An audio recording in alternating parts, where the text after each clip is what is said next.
নমস্কার বন্ধুরা, রসে বসে বাঙালি উইথ ফুড ব্লগে আপনাদের জানাই স্বাগত।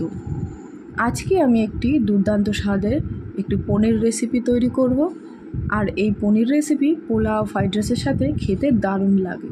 তো চলুন দেখে নেওয়া যাক কিভাবে আমি এই পনির রেসিপিটি তৈরি করলাম। তো প্রথমে আমি পনিরটা কেটে নেব। পনিরগুলো আমি ঠিক ছোট ছোট করে চৌকো করে কেটে নেব। তো এইভাবে দেখুন আমি ছোট ছোট করে কেটে নিচ্ছি। এই রান্নাতে এই পনির রেসিপিটায় আমি কোনো আলু ব্যবহার করব না। তো দেখুন ঠিক ছোট ছোট করে আমি কিন্তু পনিরগুলোকে কেটে নিয়েছি। তো পনিরগুলো কাটা হয়ে গেছে, এবার একটা পাত্রে তুলে নিচ্ছি।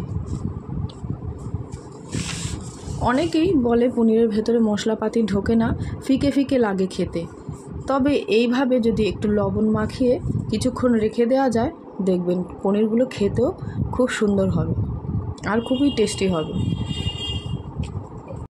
পনিরে লবণ মাখিয়ে 10 মিনিট রাখার পর একটা ফ্রাই প্যান বসিয়ে দিয়েছি। এখানে তেল গরম করে পনিরগুলোকে হালকা করে ভেজে নেব। একদমই হালকা করব, বেশি কড়া করে ভাজলে পনিরগুলো দেখবেন কালো হয়ে যাবে আর পনিরগুলো শক্ত হয়ে যায়, খেতেও বাজে লাগে। তো পনিরগুলো ভেজে আমি কুসুম উষ্ণ গরম জলে পনিরগুলোকে ভিজিয়ে রাখবো। তো ভাজা হয়ে গেছে, তুলে এখানে কুসুম উষ্ণ গরম জলে পনিরগুলো দিয়ে দিচ্ছি। এইভাবে বাদ বাকি পনিরগুলো ভেজে গরম জলে ভিজিয়ে রেখে দেবো। 10 মিনিট পর্যন্ত ভিজিয়ে রেখে দিলেই দেখবেন পনিরগুলো ভিজে কত সুন্দর সফট নরম হবে। তো দেখুন এই পনিরগুলো ভাজা হয়ে গেছে, জলে ভিজিয়ে রেখেছি।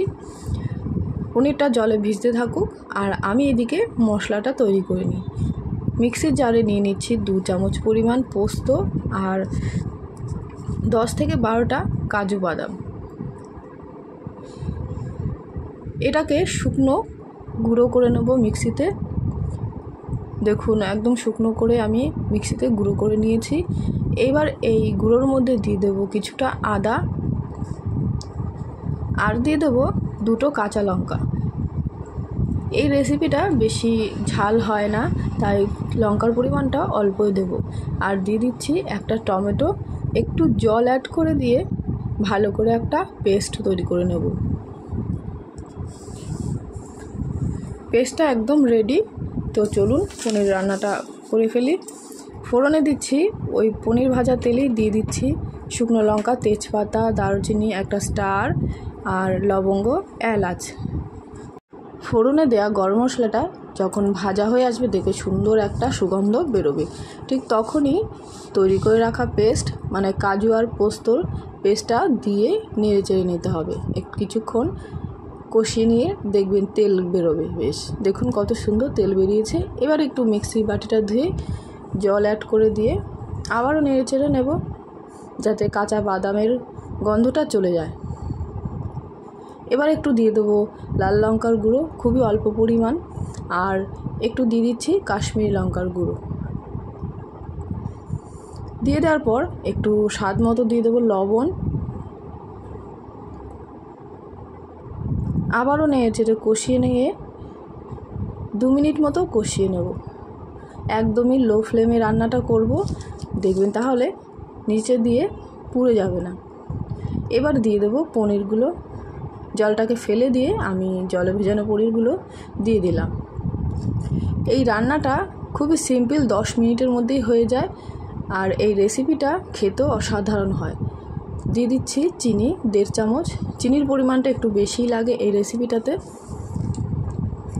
আর এখানে দিয়ে দিচ্ছি দুধ, পরিমাণ মতো দুধ। গ্রেভি যেরকম রাখবে সেরকম অনুযায়ী দুধটাকে অ্যাড করতে হবে।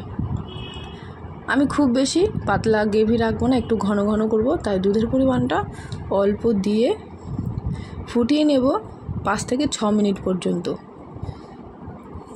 আর ফুটিয়ে নেওয়ার পর দিয়ে দেবো এখানে অল্প গরম মশলার গুঁড়ো,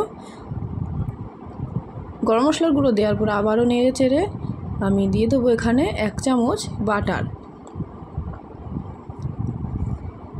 আমি এখানে 1 চামচ বাটার দিয়ে দিলাম। এই বাটারটা দিলে পনির রেসিপির টেস্টটা আরও দারুণ হয়। তবে আপনারা বাটার না থাকলে ঘিও অ্যাড করতে পারেন। পনির একদম রেডি। তো এই পনির লুচি, রুটি, পরোটা সব কিছুর সাথে খেতে ভালো লাগে। তো আজকের রেসিপিটা কেমন লাগলো অবশ্যই কমেন্টে জানাবেন। ভালো লাগলে লাইক করবেন। তো আজকের ভিডিও এখানে শেষ করছি। সবাই ভালো থাকবেন, সুস্থ থাকবেন। আবারও দেখা হবে নতুন রেসিপির সাথে।